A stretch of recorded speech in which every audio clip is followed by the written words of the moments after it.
I didn't cry when she told me to leave.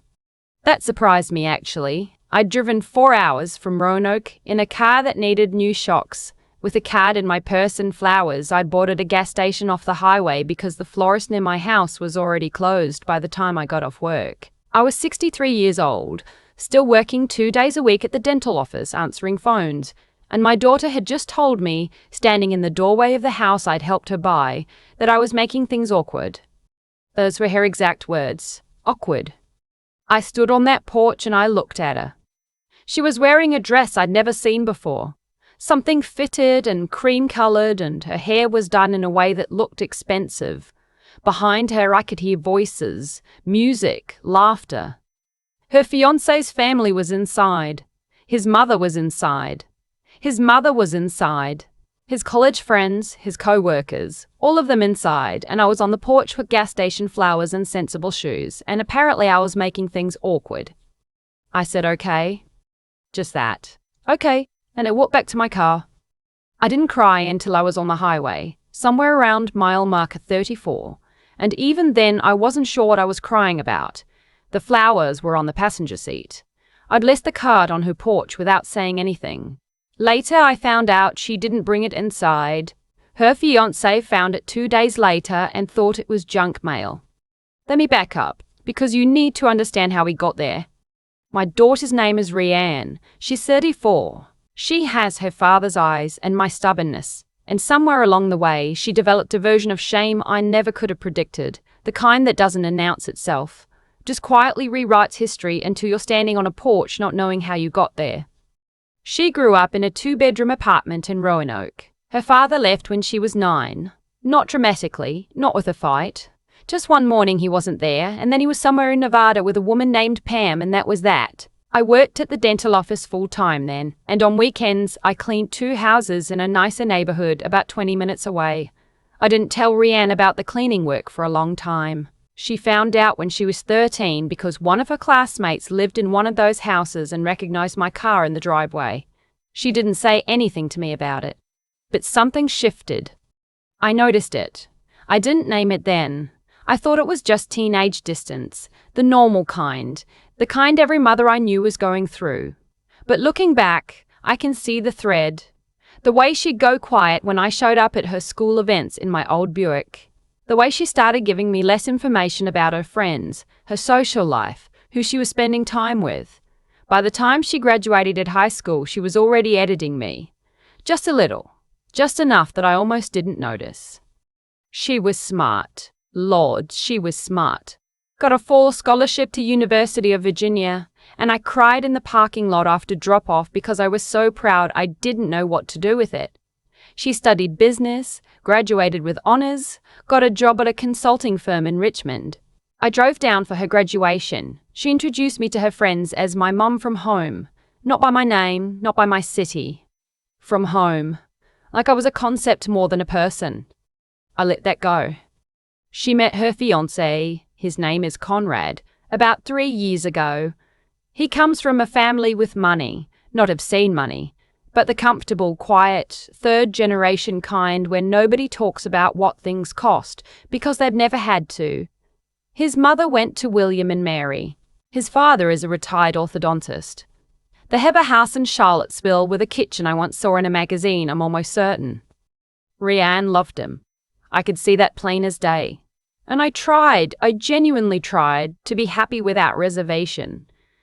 But there was something in the way she talked about his family, about their dinners and their trips and their traditions, that made me feel like I was watching her through glass.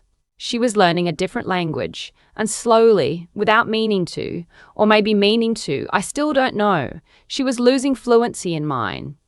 About 2 years ago, she called me with news. They'd found a house, a little craftsman in a good neighborhood outside Richmond, 3 bedrooms, a porch, a yard. The price was $310,000. Conrad had savings and good credit. The problem was the down payment. They needed $40,000, and between them they had $24,000. She didn't ask me directly. She never did things directly. She told me about the house in a way that left a door open, and I walked through it the way I always did, because she was my daughter, and that's what I did. I had $38,000 in savings. That money took me 11 years to put together. I'd been putting away $200 a month since before she started high school, more when I could manage it, less during the years when the car needed work or the apartment had problems. I called it my someday money in my head.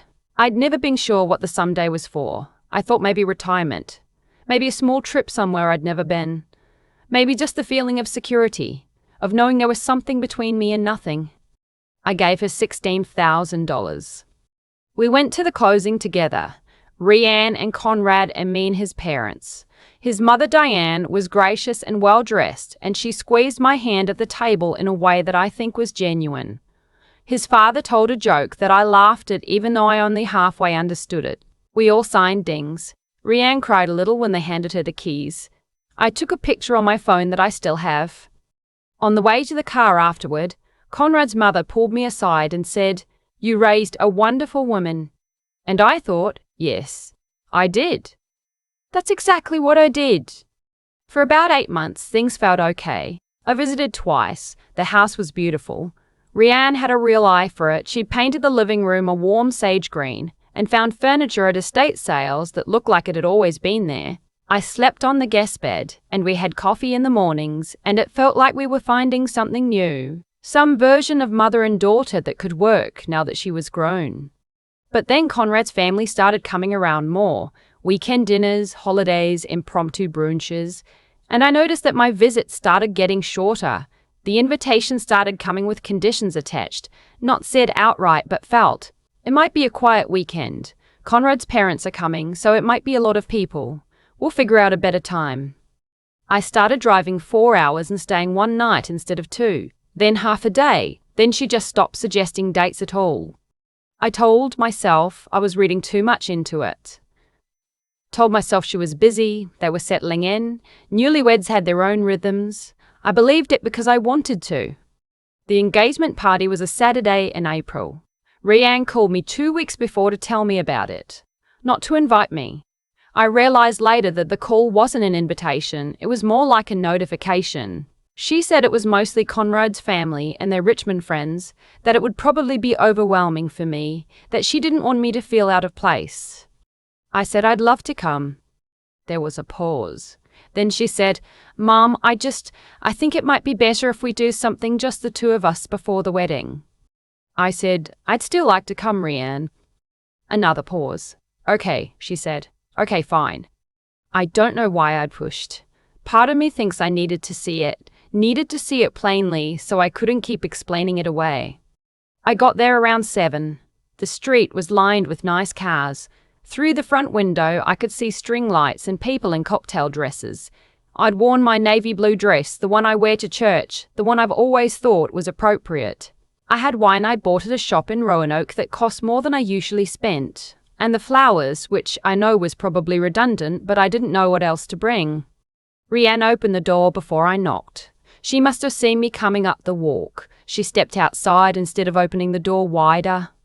She looked at me, and then she looked behind her, and then she looked at me again, and she said very quietly, "Mom, I really wish you'd called first." I said, "You told me about the party." She said, "I know, she stopped. Look over her shoulder again. "Conrad's colleagues are here, and some of his family that I haven't met yet. I just don't want it to be."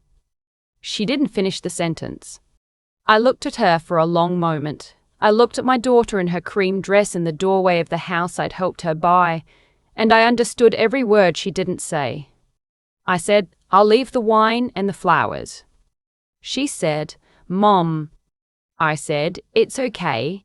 And it wasn't, but I said it because that's what I had. I set the flowers against the door, put the wine on the porch railing, and I left. I drove about 2 miles before I had to pull over. I sat in a CVS parking lot for 20 minutes. I didn't call anyone. I didn't have many people to call. My sister Paulette passed 4 years ago, and my friends from the dental office are good women, but I didn't know how to say this out loud yet. I sat there, and I looked at the dashboard, and I thought about the 11 years it took me to save that $38,000, and the $16,000 of it that was now helping hold up that house, and the woman standing in the doorway who looked at me like I was something she needed to manage. I drove home to Roanoke, and I didn't call her and she didn't call me. Not that night. Not the next day. On Sunday evening, I got a text that said, "I'm sorry you felt hurt. I hope we can talk soon." Nothing about what happened. Nothing about what she'd done. Just the feelings. Mine. Repackaged as a misunderstanding. I put the phone down and I didn't respond. 11 days later, I got a call from a number I didn't recognize. Richmond area code. I almost let it go to voicemail. I answered it on the last ring. It was a man named Dale, a property manager with the HOA in Rianne's neighborhood. He introduced himself carefully, the way people do when they have complicated news. He said he was calling because the homeowner on record for the property and he gave the address, had recently submitted a document to the HOA office regarding a lease agreement, and that during routine processing they'd found an irregularity that they were required to report. I said, "I'm sorry, a lease agreement?" He said yes. Someone had submitted paperwork indicating that the property was going to be converted to a rental, which required HOA approval. The paperwork listed the property owner, but the owner on record with the county was not just Conrad. Part of the deed, he explained, was still in my name because of the way the transaction had been structured at closing. A detail the title company had flagged at the time, but that had been, apparently, overlooked in the subsequent paperwork. He said the name on the lease application didn't match either recorded owner. It was a company name. Something LLC. He said he'd also, as required by RZOA bylaws, notified the county clerk's office. And because the submitted documentation appeared to misrepresent ownership, the clerk's office had referred it to the county attorney. I sat down on my kitchen floor. I'm not sure why the floor. I was near a chair, but I sat down on the linoleum and I held the phone against my ear, and I said, "Can you say all of that again?" He did, slower this time. What I pieced together over the following week, with help from a real estate attorney named Mr. Vasquez, that I found through a friend from church, Rianne and Conrad had been planning to rent the house out and move into a larger place that Conrad's parents were helping them buy. To do that quietly, without triggering the HOA approval process and without my knowledge, they'd tried to set up an LLC and file lease documents as if the LLC held the property. But because my name was still on part of the deed, none of it was clean. The title company caught it. The HOA caught it. And now the county attorney's office had a file. I don't know who decided to do this. I don't know if it was Conrad's idea or Rianne's or something they came to together. I haven't asked her directly because I haven't been able to get to a conversation that quiet yet. What I know is that they tried to move around me like I wasn't there. Like I was an inconvenient detail from a chapter they were done with. My attorney told me that because of my partial ownership, I had standing. That I could contest the lease filing. That the county irregularity could result in consequences for the LLC filing, though that wasn't my decision to make. He told me clearly and without drama what my options were. I thought about it for 3 days. I prayed about it, which I know not everyone does, but I do. I walked around my apartment and I thought about Rianne at 9 years old, with her father gone and her mother working weekends and still trying to make it feel like a life. I thought about the graduation parking lot and how proud I was. I thought about the porch in April and the look on her face. Then I called Mr. Vasquez and I told him to move forward with contesting the deed filing. It took about 6 weeks. There were documents, a mediation session that Rianne attended without looking at me directly for more than 30 seconds, and a conversation with the county attorney's office that I was not required to attend but chose to. At the end of it, the lease filing was invalidated.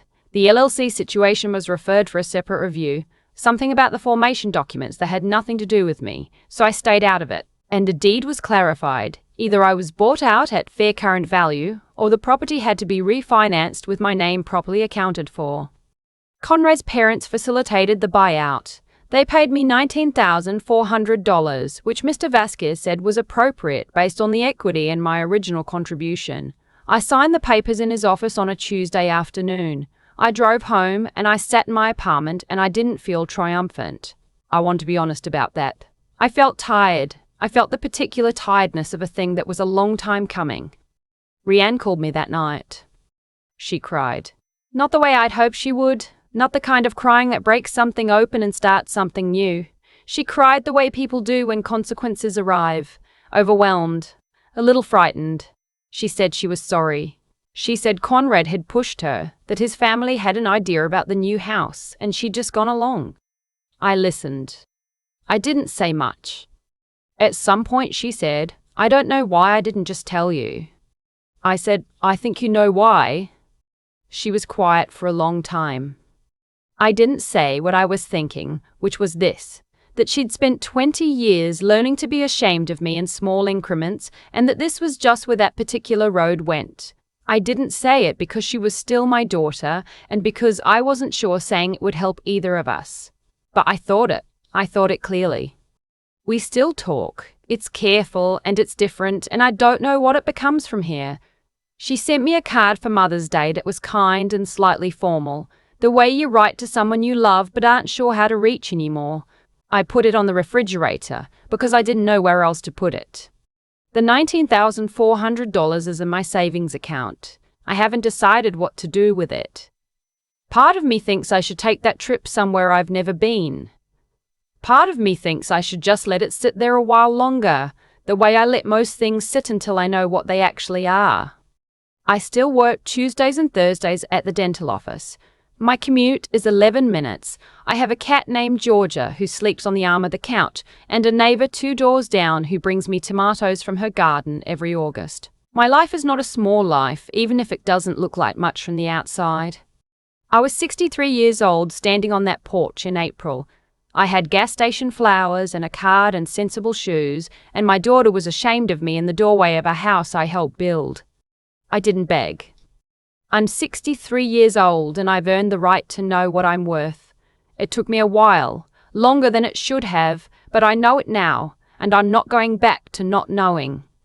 That first night in my apartment after I signed those papers, I sat by the window for a long time. Georgia came and sat in my lap, and the street outside was quiet and ordinary and mine. It was enough. It was more than enough. It was my life, and I was in it, and nobody was going to stand in a doorway and make me feel like a stranger in it again. There's something I've been sitting with since the day I signed those papers in Mr. Vasquez's office. Not anger. Not even sadness exactly. More like clarity. The kind that only comes after you've stopped trying to see something the way you wished it was. I spent a long time making excuses for the small things. The way Rianne got quiet at school events. The way she introduced me as my mum from home, like I was a place she'd moved away from. I told myself it was growing pains, that she was finding her footing. That I just needed to give her time. And I did give her time. I gave her 20 years of it. What I didn't do was tell the truth about what I was seeing, and that silence on my part cost us both something.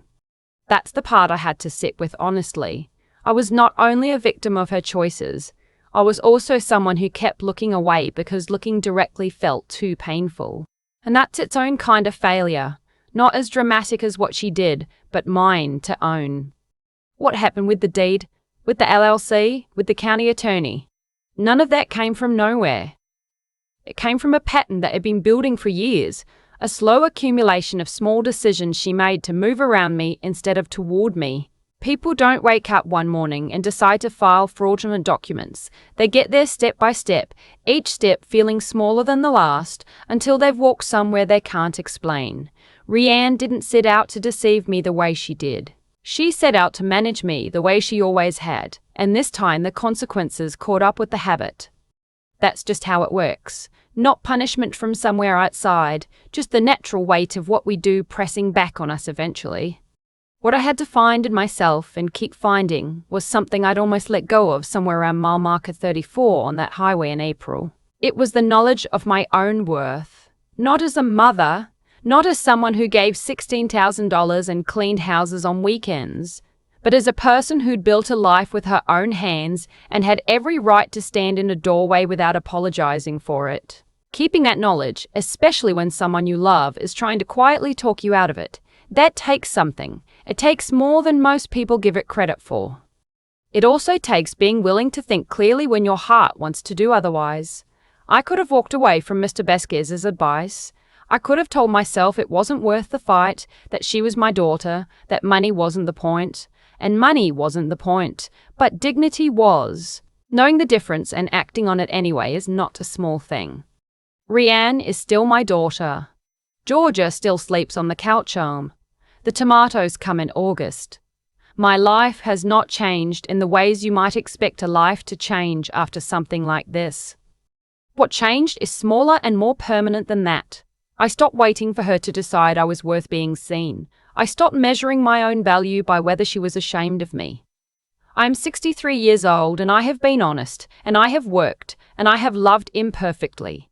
But I have loved imperfectly. That's not nothing. That's everything, actually. The card she sent for Mother's Day is still on my refrigerator.